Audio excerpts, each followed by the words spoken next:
Hello everyone, and welcome back to today's drawing.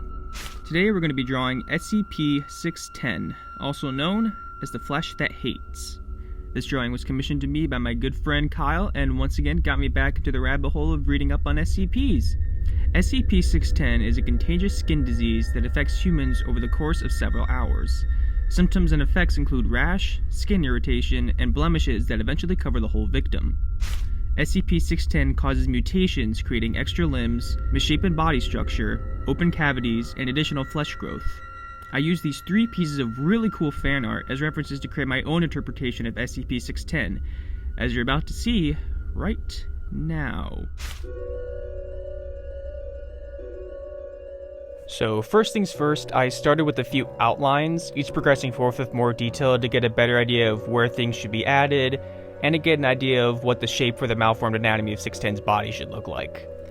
I experimented around a little bit just to get an idea of exactly how 610 should look, and then I settled on a good design. Once those rough sketches were done, I moved on to the full outline, and over time I would add more bits and features here and there. Also, as you can see here, I used a couple pictures of my own hands and feet for 610's extra limbs.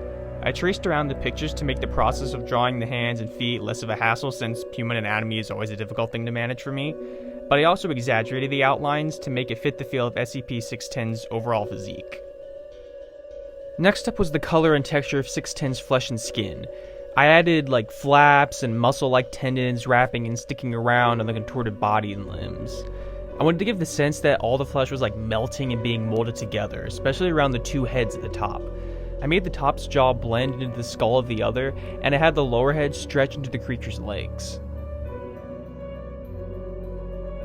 Another important thing that I needed to do was to add some depth using some shadows and shading around and behind the muscles and flaps of tissue.